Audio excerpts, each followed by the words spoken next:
하나님의 말씀 사도행전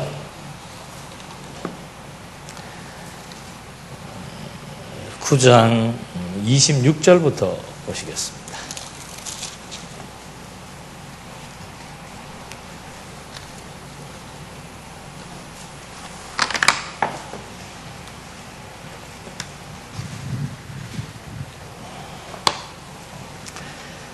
사도행전 9장 26절 말씀.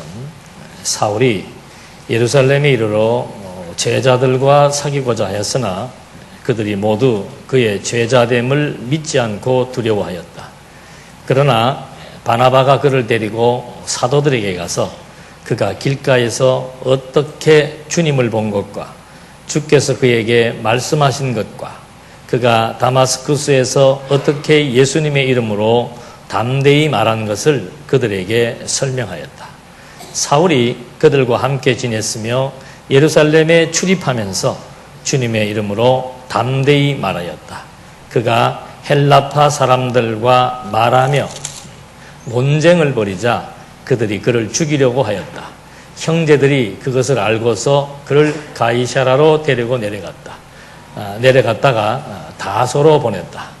그러는 동안에 유대와 갈릴리와 사마리아 온 지역에 있는 교회가 평안하여 든든히 세워져 갔으며 주님을 경외함과 성령의 위로로 행하여 수가 늘어났다. 더 늘어났다.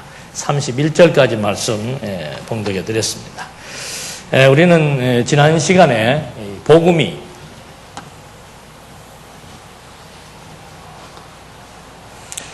지금 주보에 보시면은 그 주보에 나와 있는 그 제목, 그 주제들이 있습니다. 그래서 그 2절에는 이방 지역의 교회가 설립됩니다. 그 다음에 그 밑에는 교회 설립을 위해서 말씀이 전파되는 내용이 나오고요. 교회 설립을 통해서 말씀이 전파되는데 중요한 포인트는 뭔가 하면은 이방입니다. 이방 지역과 이방 사람들에게 복음이 전파된다라고 하는 거. 오늘 우리들에게는 이것이 그렇게 크게 왜 그런지에 대한 의미가 부여되지 않을 수도 있습니다. 그러나 그 시대의 배경을 조금만 이해하시면은 이 이방 지역과 이방인에게 복음이 전파된다라고 하는 것. 그래서 하나님께서는 당신의 사도들을 통해서 그들의 순교적 사명을 통해서 이방 지역과 이방인에게 복음을 전파하게 된다라고 하는 사실에 우리가 초점을 맞출 수가 있습니다. 지난 시간에 사도 바울이 이방 지역의 반대 개념은 예루살렘 유대 지역입니다.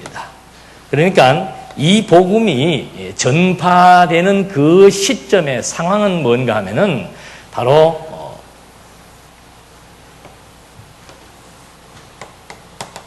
유대인입니다.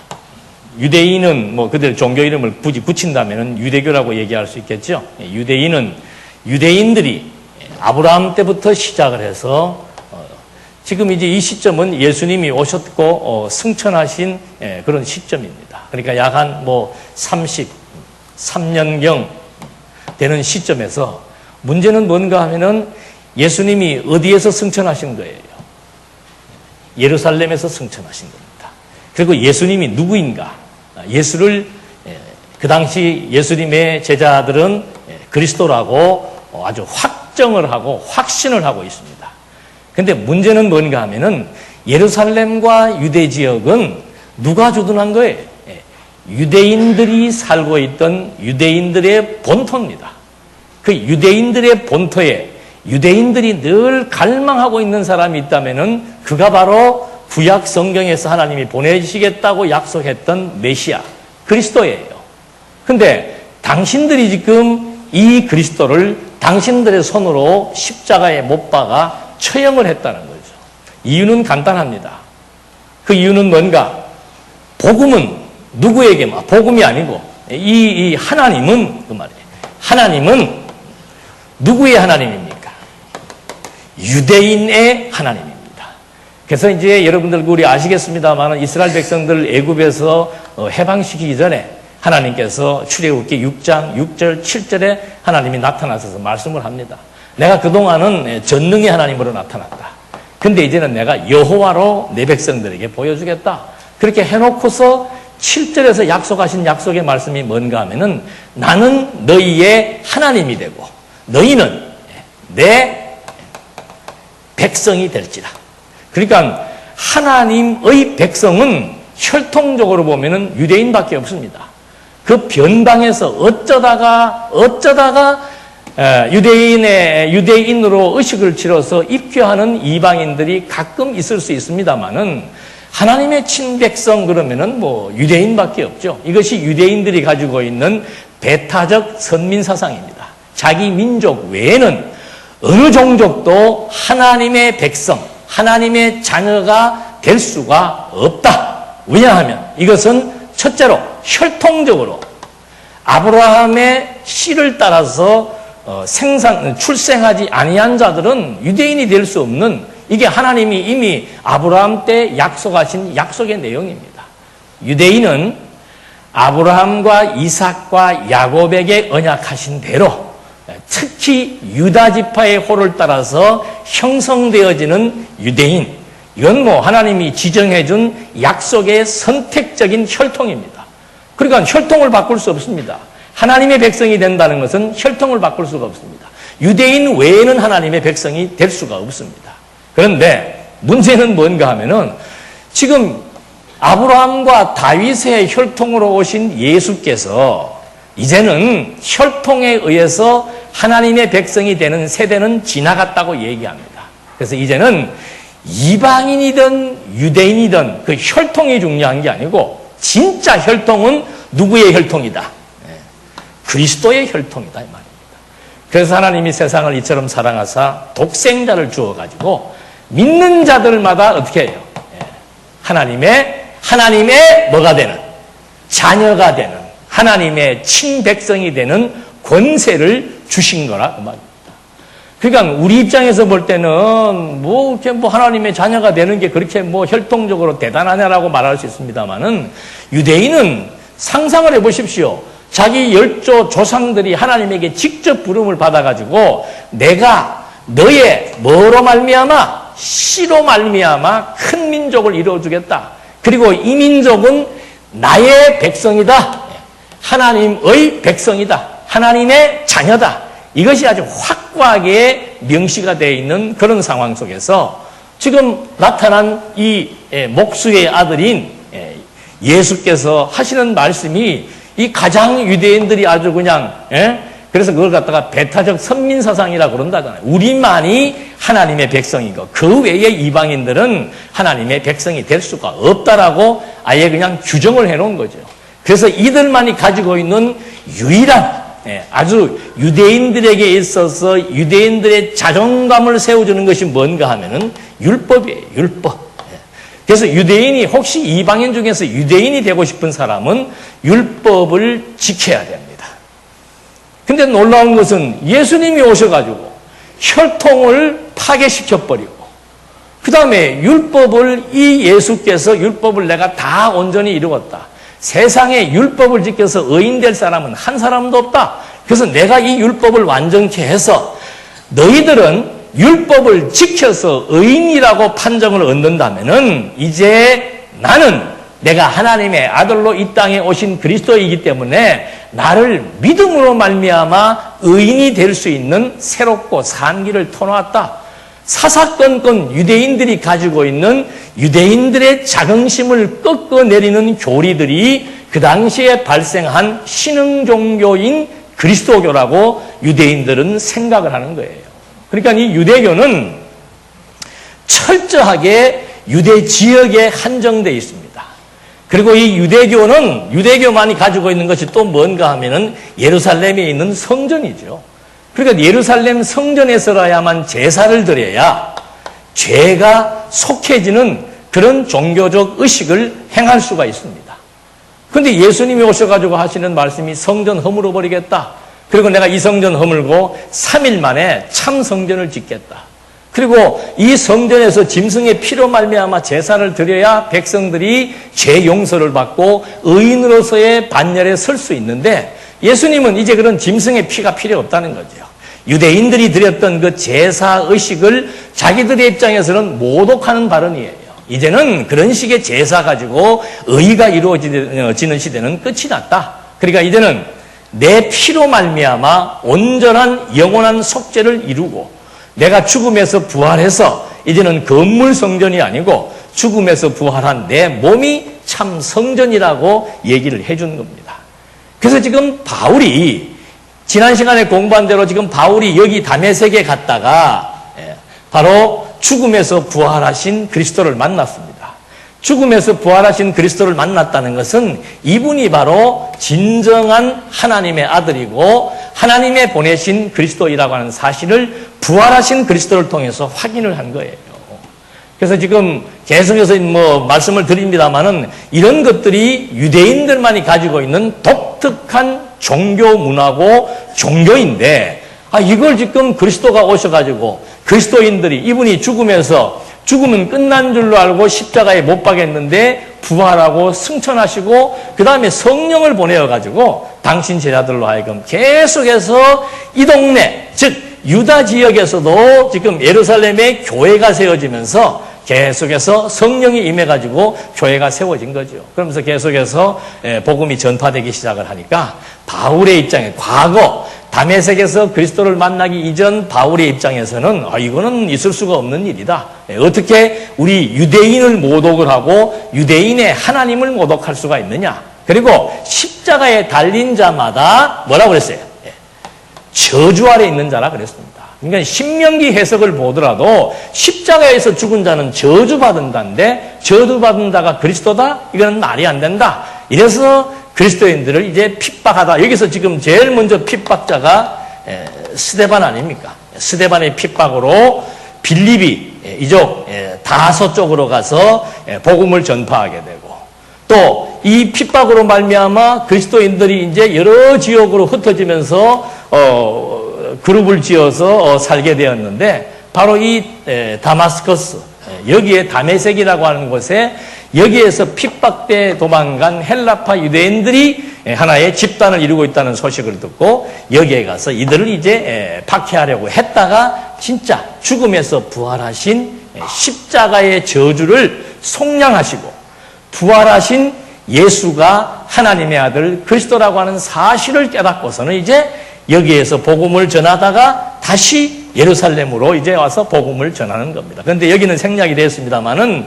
바울이 여기에서 복음을 전하다가 이제 여러 가지 많은 핍박이 와서 이쪽 저기 아라비아 광야에까지 갔다가 지금 예루살렘에 나타난 것은 한 3년간의 공백 기간이 지난 다음이에요. 그리고 다시 예루살렘으로 오니까 사람들의 의견이 분분할 수밖에 없습니다. 저자가 과거에는 정말 그리스도인들을 핍박했던 사람이고 죽이는데 앞장섰던 사람인데 저가 도리어 그리스도의 종이 되어가지고 예수가 하나님의 아들 그리스도다 그리고 그는 부활했다라고 하는 사실을 증거하는 것에 대해서 많은 사람들이 의아해할 수밖에 없는 겁니다. 그래서 또 그를 죽이려고 하니까 이제 그를 가이사라 쪽으로 여기가 가이사라입니다.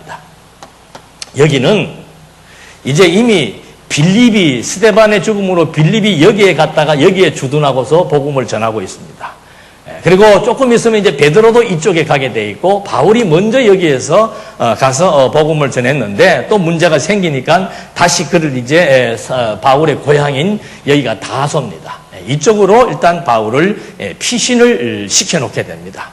그러는 동안에 이렇게 지금 바울이 한 3년 기간을 통해서 정말 오해를 많이 받고 있죠. 그래서 여러분들이 우리가 그 바울의 서신서를 보게 되면은 내가 그리스도의 사도다 하면서 자신의 사도직에 대한 변명을 많이 하는 부분들이 있습니다. 이유가 바로 뭔가 하면은 예수님이 살아 생전에 예수님으로부터 부름을 받아가지고 제자가 된 것이 아니고 한때는 바로 적그리스도의 역할을 담당했던 자였기 때문에 본인의 그 사도적 권위와 신분에 대해서 변호하는 내용들이 많은데 지금 이 사람이 여기 와서 지금 다시 복음을 전하니까 많은 사람들이 그에 대해서 반대를 할 수밖에 없는 그런 상황이었습니다. 그런데 바나바라고 하는 사람이 바나바는 마가의 다락방에 오순절 성령이 임해서 복음이 전파될 때 가장 먼저 복음을 접했던 레위 지파 사람입니다. 그리고 이 사람은 생활 여유도 있고 또 자신의 땅을 팔아가지고 성령이 임했을 때 자신의 땅을 팔아서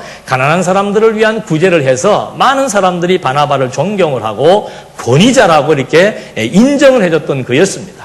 바울 자기 스스로가 내가 이렇게 변신한 사람이라고 변호해봤던들 그건 별로 설득력이 없는데 하나님께서 바나바를 통해 가지고 사도 바울이 어떤 경위를 통해서 이렇게 지금 그리스도의 사도가 되었는지에 대한 얘기를 이제 변호를 해주고 다시 이제 바울은 피해서 저렇게 다소까지 보내지는 그러한 동안에 유대와 갈릴리아와 시리아의 온 지역에 있는 교회가 그러니까 이게 이제 유대입니다. 그리고 여기가 갈릴리 지역이에요. 유대와 갈릴리. 그 다음에 이 시리아 지역에 이 다메섹이 시리아 지역이란 말입니다. 이 시리아 온 지역에 이제 복음이 전파되기 시작을 하는 거예요. 복음이 전파되기 시작을 하면서 온 지역에 교회가 세워졌고 그 세워진 교회가 평안하여 든든히 세워져 갔으며 주님을 경외함과 성령의 위로로 행하여 수가 더 늘어났다. 그러니까 복음이 전파된다라고 하는 것은 뭔가 하면은 교회가 평안해진다는 뜻입니다. 교회가 왜 복음이 전파되는데 왜 교회가 평안해지는가? 모든 집단에는 중심점이 있습니다. 그러니까 짐승 세계든 사람 세계든 모이면은 모임 속에서는 반드시 리더가 있습니다. 그래서 오늘 오후 시간부터 기독교 지도자론에 대한 이제 특강이 있는데 교회나 모든 집단이든 간에 다 모이는 그 집단의 구심점이 있습니다. 그런데 이 교회의 구심점은 일반 모임체하고 다르다는 거죠. 교회의 구심점은 왜 복음이 전파되는데 교회가 편안해지는가? 복음의 핵심은 하나님의 아들 그리스도를 증거하는 겁니다. 하나님의 아들 그리스도가 어떤 분이길래 교회라고 하는 것은 그분을 중심으로 해서 모이는 것이 교회예요.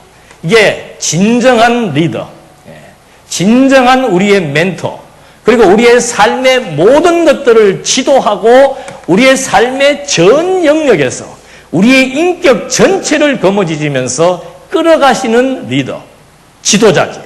그는 바로 그리스도라 이 말입니다.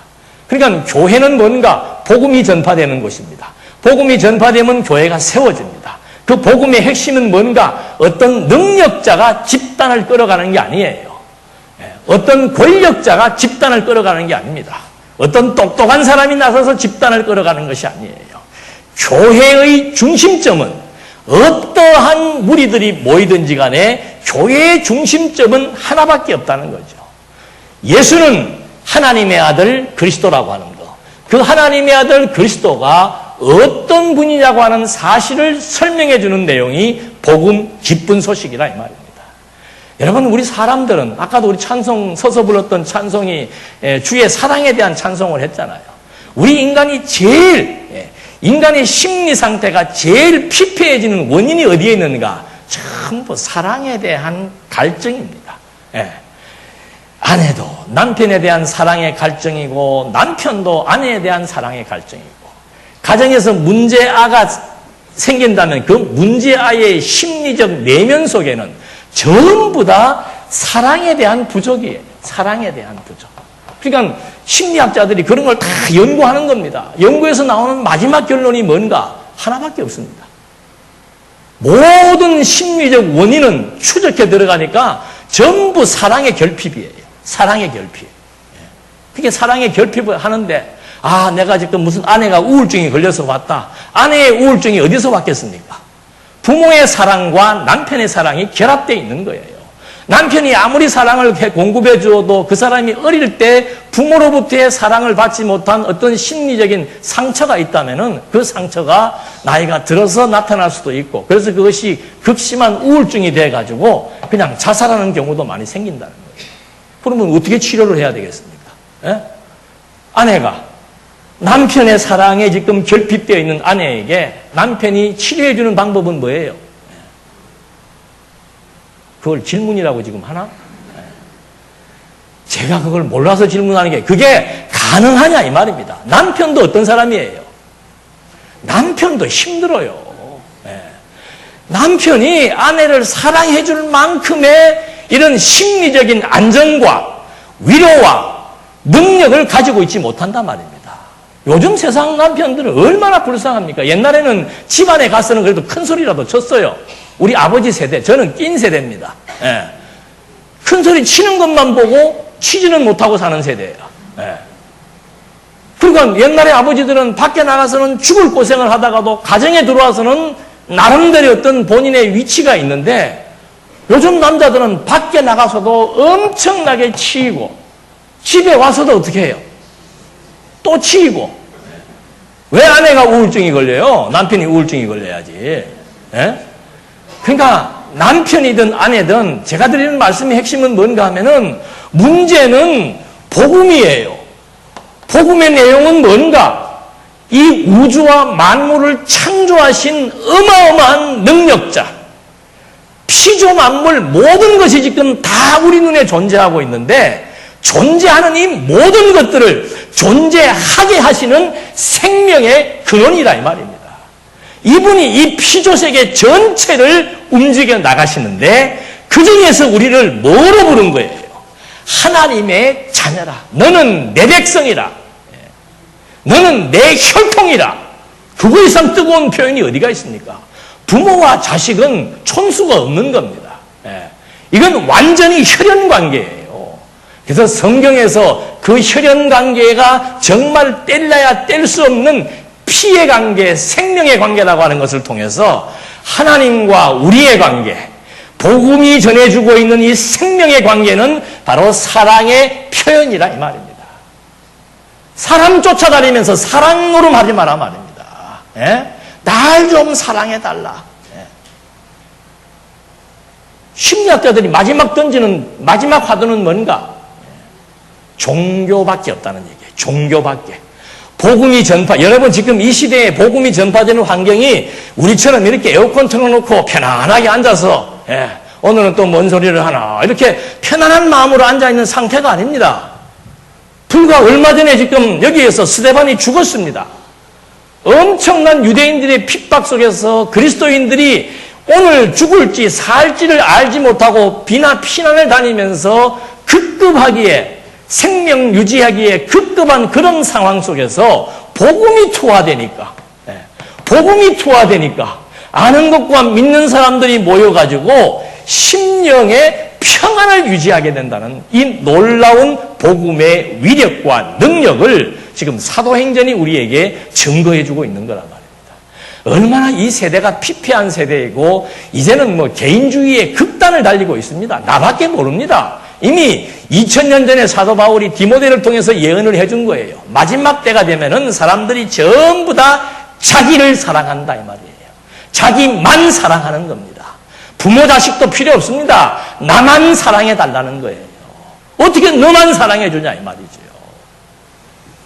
왜 복음이 떨어지는데 이렇게 열악한 환경 속에서 오늘 사느냐 죽느냐 이런 위기감 속에서도 많은 사람들이 정말 낙심하거나 좌절하거나 원망하거나 불만하지 않고 복음이 투하되는 곳곳마다 그들의 심령 속에 이 놀라운 평안의 힘이 자리하게 되더라 이 말이죠.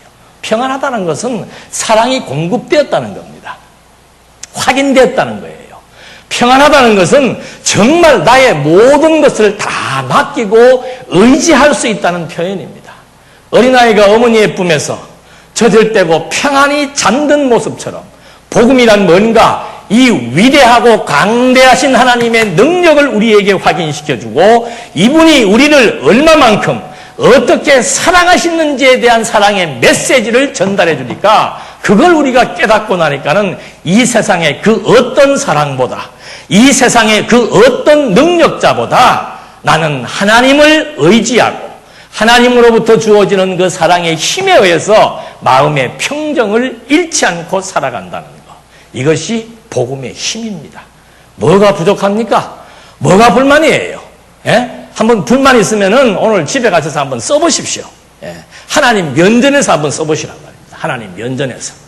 하나님 살아계신 앞에 딱 가서 하나님 나는 이게 불만이고 이게 불만이고 이게 불만입니다. 한번 써보십시오. 많으면 많을수록 뭐예요? 그건 여러분들이 알아서 처리하십시오. 많으면 많을수록 하나님 어떤 분이신지 복음에 대한 소리가 음성이 들리게 되면은 사랑은 모든 것들을 다 녹여버립니다. 사람의 사랑을 기대하지 말고 하나님으로부터 주어지는 하나님의 능력에 대한 확신, 하나님 사랑에 대한 감동, 이것이 바로 평화의 메시지가 되어서 이런 위기적인 상황에 처한 초대교회 성도들에게 평안을 주었고 든든히 세워졌고, 마음이 편하니까 든든할 수밖에 없는 거죠. 밥을 많이 먹어서 든든한 게 아니에요. 아무리 좋은 양식을 먹어도 마음에 걱정, 근심, 불안이 있으면은 그건 이미 모든 것이 다 무너지는 겁니다. 그래서 이 평안의 힘이 든든히 세워갔고 도리어 그 힘이 주님을 경외하게 했고 성령의 위로로 말미암아 점점 숫자가 늘어날 수밖에 없다라고 하는 거. 제일 좋은 게 사랑인데 사랑해 준다는데 그거 싫어하는 사람이 어디가 있어요? 그러니까 점점 그걸 확인하고 싶은 사람들, 정말 하나님의 살아계심을 확인하고 싶어하는 사람들이 모여드는 아주 역전되는 상황이 지금 여기서 소개되고 있습니다.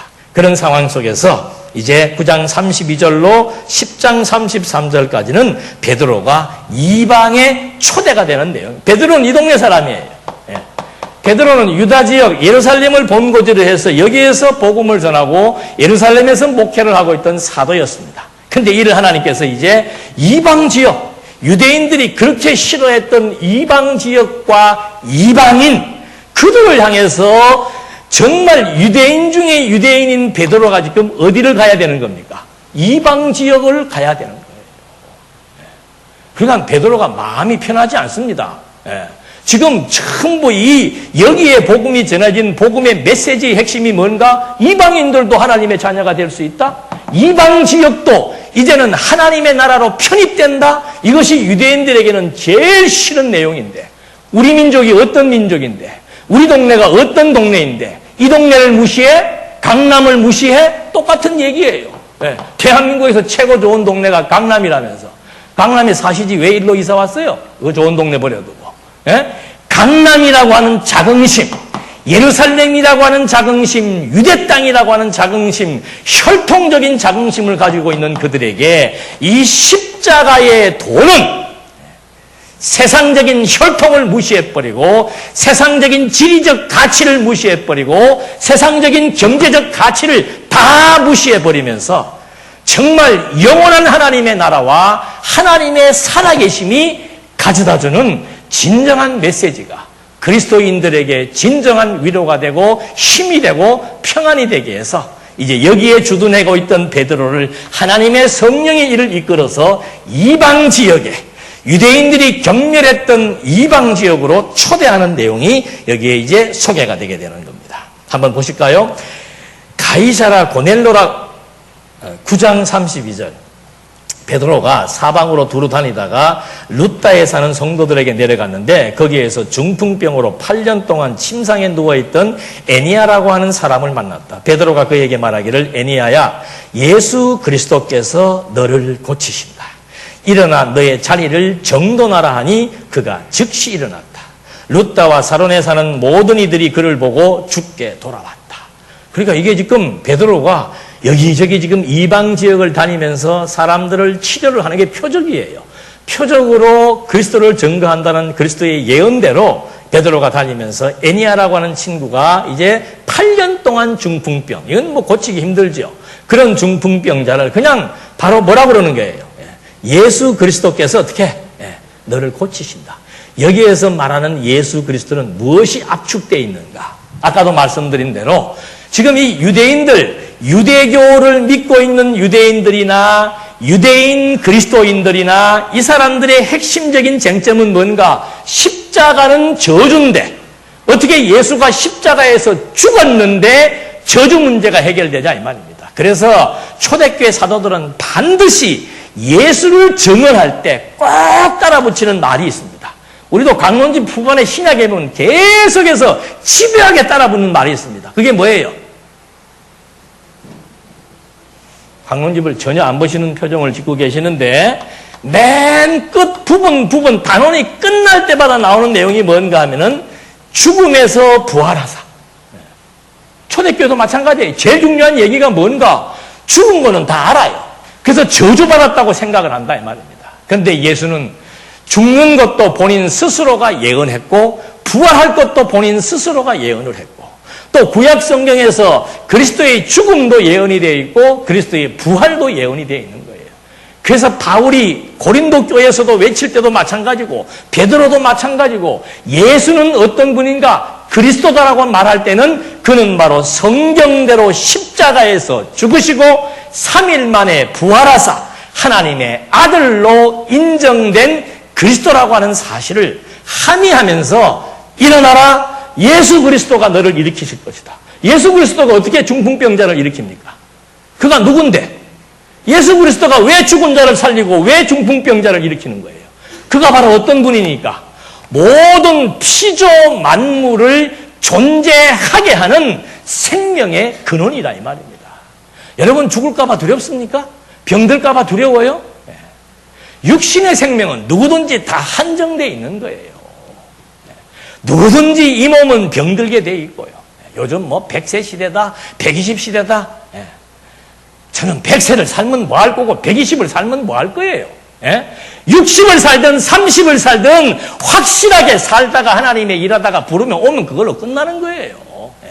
지지부진하게 살면서 하나님을 믿는 것도 아니고 아닌 것도 아니고 하나님의 사랑에 감동해보지도 못하고 전전긍긍하는 불쌍한 인생보다는 정말로 예수가 그리스도라는 사실이 중풍병자를 고치는 이유가 죽은 자를 살리시는 근원이 바로 모든 생명의 근원이기 때문에 그렇다 이 말입니다. 여러분 우리 생명은 어떤 생명이에요? 육체의 생명이 아닙니다. 김씨의 유전인자를 가지고 있는 육체의 생명이 아니고 그리스도의 생명의 기운을 받고 거듭나고 중생한 신령한 생명을 가지고 있는 이제는 거듭나고 새롭게 태어난 새로운 피조물들이다 이 말입니다. 그 능력자이니까 그의 이름만 가지고도 그의 이름만 되어도 죽은 자가 살아날 수 있고 병든 자가 일어설 수 있다는 근거가 어디에 있는가? 그의 이름이 담고 있는 그의 존재, 이름은 존재를 말하는 거예요, 존재를. 김승일 그러면 그냥 나를 얘기하는 거예요. 예수 그리스도의 이름으로 일어났다. 바로 존재 자체를 얘기하는 겁니다. 하나님은 스스로 있는 자다. 나는 내 존재 스스로 있는 자다. 왜? 당신이 생명의 근원이니까. 그래서 모든 피조세계가 그를 힘입어야 살며 기동하며 존재한다고 바울이 언급을 하고 있는 거예요. 여러분 우리가의 변화가 우리의 신분이 우리의 생명이 이게 보통 신분이 아니고 보통 생명이 아니에요. 지금도 유대인들은 무엇 갖고 힘주는 겁니까? 우리는 야훼의 친백성이다 이 말입니다. 우리도 영원하신 하나님의 친백성입니다. 왜냐하면 당신의 아들의 유전인자를 가지고 있는 거듭나고 중생한 신령한 생명을 갖고 있기 때문에 우리도 하나님의 친백성입니다. 이것이 우리 성도들의 자존심이에요. 성도들의 자긍심입니다. 돈이 없으면 어때요? 건강하지 못하면 어때요? 사업이 좀 안 되면 어때요? 지금 이 모든 것이 다 하나님의 것이고 하나님의 것이 그리스도의 것이고 그리스도의 것이 바로 하나님 그리스도의 피의 혈통을 받고 살아가고 있는 우리들의 것이라고 로마서에서 말하고 있지 않아요. 여러분 복음의 힘이라고 하는 것은 이 우주의 근원을 지금 우리에게 설명해 주고 있습니다. 존재의 이유와 근원자를 말해주고 있습니다. 이 정말 기독교 세계관, 이 피조 세계가 도대체 어떻게 생성되고 어떻게 유지되고 어떻게 존재하는지에 대한 우리 인생의 모든 것들을 이 속에 지금 다 담고 있단 말입니다. 변호사가 아니면 어떻고 검사가 아니면 어떻고 의사의 신분이 아니면 어때요? 예? 그렇게 내놓을 만한 대단한 내가 직분이 없으면 어떻고 신분이 없으면 어떠냐 말입니다.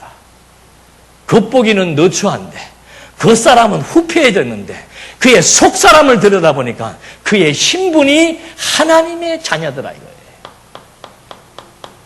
내가 지금 육신적으로는 병약해져 있지만 내 속사람이 그리스도의 생명의 기운을 그리스도의 피를 가진 그리스도의 혈통으로 지금 내가 살아가고 있다는 사실을 확인할 수 있다면 이 땅에 살면서 더 이상의 것이 없다는 거예요. 그래서 그리스도가 우리 삶의 절대 가치가 되는 겁니다. 그래서 바울이 이런 이치를 너무도 잘 터득을 했기 때문에 이전 것은 다 지나갔고 보라, 이제는 모든 것이 다 새로운 피조물이 되었다. 내가 이 땅에 살면서 가장 고상한 것을 발견했다.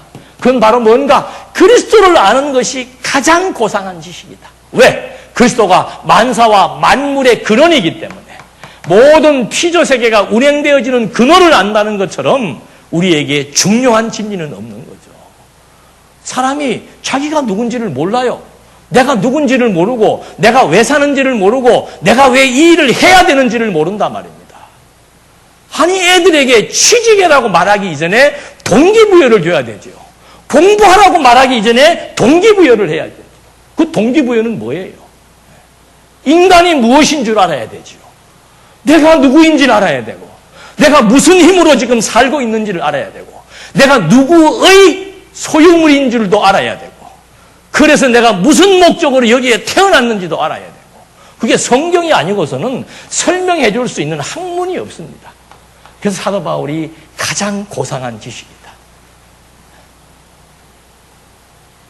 시간마다 때마다 이 근본적인 원리를 우리가 터득할 수 있는 좋은 시대에 살고 있다는 것. 이 이상의 가치는 없습니다. 바꿀 수 있는 것이 없어요. 그리스도와 바꿀 수 있는 것이 없습니다.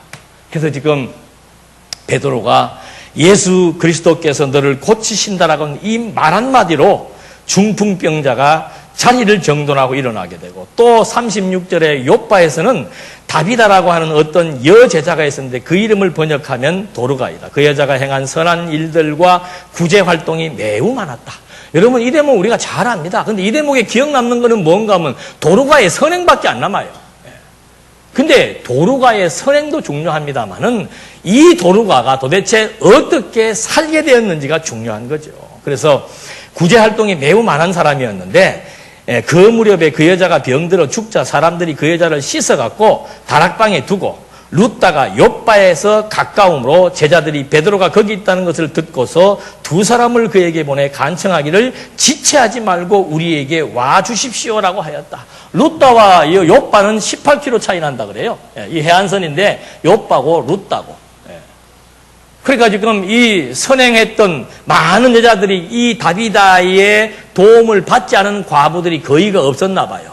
그래서 지금 그가 죽자 사람들이 그 여자를 깨끗이 씻어가지고 다락방에 안치해 놓고서는 베드로를 청하게 된 겁니다. 39절 베드로가 일어나 그들과 함께 가서 도착하니 사람들이 그를 다락방으로 데리고 올라갔다. 모든 과부들이 다비다가 죽었는데 모든 그 지역에 있는 모든 가부들이 다비다로부터 은혜를 받은 모든 가부들이 다 모여서 베드로의 곁에 서서 울며 도르가가 그들과 함께 있을 때 만든 속옷과 겉옷들을 보여주었다. 그게 다 베드로가 후원해 준 옷으로 말미암아 지금 입고 있다는 것을 보여주는 거죠. 이게 이 다비다의 선행을 지금 말해주고 있는 겁니다. 지금 사도행전을 보게 되면은 바나바도 선행을 한 사람이고 다비다도 선행을 한 사람입니다. 이 선행의 의미가 뭔가? 유대교의 덕목 중에 하나가 선행입니다. 그 선행의 내용은 뭔가? 약하고 가난한 사람들을 구제하는 것이 유대인들이 가지고 있는 덕목 중에 하나인 선행의 내용들이에요. 그러니까 유대교적 선행들을 지금 많이들 바나바도 역시 마찬가지고 다비다도 마찬가지고 약자를 보호한다, 가난한 사람들을 구제한다. 이것이 바로 우리가 과거 애굽의 종살이에서 정말 약했고 정말 헐벗고 굶주렸을 때 하나님이 우리와 함께 했다는 사실을 기억하게 해주는 좋은 과제가 되고 그 은덕을 입은 사람들, 하나님의 사랑에 감동하는 사람들이 지금 내 눈에 보이는 가난하고 헐벗고 굶주린 사람들을 봤을 때 그들 과거에 자기를 구원해 주신 하나님의 은혜를 생각하면서 똑같은 선행을 베풀면서 그들이 여호와를 경외하기를 배워나가는 교육적 하나의 방편이요 과제가 되는 거죠. 그런데 우리는 예수 믿고 나면 선행하면 안 되는 줄 알아요. 약한 사람들 도와주면 안 되고 가난한 사람들 구제해 주면 안 되는, 아니에요. 그 사람 구제해 주었을 때 그 사람이 어떻게 하는 그거는 중요하지 않습니다. 내가 나보다 약한 사람에게 마음을 쓴다는 것, 나보다 가난한 사람에게 내가 마음을 쓸 수 있다는 것, 이 마음 자체가 내가 아름답고 내가 좋은 것이고 그것이 하나님 볼 때 아름다운 행위라고 성경은 말해주고 있는 겁니다. 어떤 마음으로 하느냐가 중요하고 또 그 대상이 어떻게 하느냐는 우리한테 별로 중요치 않습니다. 누구든지 내 눈앞에 보이는 가난한 사람이 있다면 그 사람을 보면서 심령이 가난했던 내 모습과 나의 과거에 죄인되고 어리석고 약했던 모습을 생각하면서 하나님의 은혜가 나를 나대게 했다는 사실에 대한 감동이 있다면 그런 행동들은 얼마든지 해나갈 수 있는 겁니다. 그래서 지금 그런 모든 가부들이 모여서 그 다비다의 선행에 대한 증거물들을 보여주면서 베드로가 사람들을 모두 밖으로 내보내고 무릎을 꿇고 기도하고 나서 시체를 향하여 돌아앉으며 말하기를, 여자가 죽었으니까 아마 시체라도 살 것에 대한 확신이 있었던 모양이죠. 깨끗이 씻겨가지고 염을 해갖고 눕혀놓았으니까는 베드로가 뒤로 돌아앉아가지고 하는 말이 다비다야 일어나라 하니 그 여자가 눈을 떠 베드로를 보며 일어나 앉았다. 베드로가 손을 내밀어 그 여자를 일으키고 성도들과 과부들을 불러 그 여자가 산 것을 보여주었다. 요빠 온 지역에 이 일이 알려지니 많은 이들이 주님을 믿었다. 베드로가 여러 날 동안 요빠에서 시몬이라는 피역공의 집에 머물렀다. 베드로가 볼 때 여기 살아야 될 사람들이 지금 여기 살아야 될 베드로가 이방 지역에 다니면서 이방인들을 대상으로 복음을 전파하고 표적을 행한다는 거, 이게 성령의 역사가 아니라면, 베드로가 성령을 받고 성령에 감동된 사람이 아니라면 할 수 없는 일이죠. 나중에는 진짜로 더 이 가이사 지역에 가가지고 더 많은 일들을 베드로로 하게 하려고 고넬료에게 환상을 주고 베드로에게도 환상을 주어서 먹지 못하는 음식에 대한 환상을 통해서 하나님께서 거룩하다 했으면 다 거룩한 것이다. 과거에야 유대인들만 하나님의 백성이었고 이방인들은 더러운 족속이었지만은 이제 하나님이 이방인들에게도 이미 성경에 예언되지 않았습니까? 내 백성이 아닌 자들을 내 백성으로 부르겠다고 선지자의 예언을 통해서 이미 다 약속한 바가 있고, 그리스도를 통해서 복음이 이방인에게 전파될 것이 이미 다 약속된 약속의 기초에서 이방 지역에 복음이 전파되고 이방인들이 하나님의 백성에 가입되는 이 놀라운 역사는 하나님의 언약이 이루어진 증거이고 그리스도의 예언이 성취된 증거로서 지금도 성령께서 하나님의 언약을 성취하심으로 살아 역사한다는 사실을 우리들에게 확증시켜주고 있는 내용입니다. 하나님은 살아계십니다. 그 하나님은 우리와 함께 하십니다. 하나님으로부터 주어지는 사랑의 감동이 우리 모두에게 있기를 진심으로 기원합니다. 기도하시겠습니다. 은혜와 사랑이 풍성하신 하나님 아버지, 정말 이 땅에 살면서 저희들 보이는 것 때문에 너무도 전전긍긍하고 보이는 것 때문에 진정 추구해야 될 가치를 잃고 살 때가 너무도 많습니다. 하나님의 생명의 근원이라는 이 지식이 오늘 나로 하여금 어떤 생명으로 변화되었다는 사실을 알게 해주시고, 하나님의 자녀로 탈바꿈된 우리의 신분이 하나님 나라에서 얼마나 존귀한 가치가 있는 것을 또 한 번 깨닫게 해주셔서 이 땅 위에 살아가는 기간 동안 좌절하거나 실망하지 말게 하시고 누구를 또 원망하지도 말게 하시고 늘 하나님의 은혜 앞에, 하나님의 능력 앞에 무릎을 꿇고 하나님의 사랑에 감동하는 아름다운 삶으로 우리 모두를 인도해 주시옵소서. 예수님의 이름으로 기도드립니다. 아멘.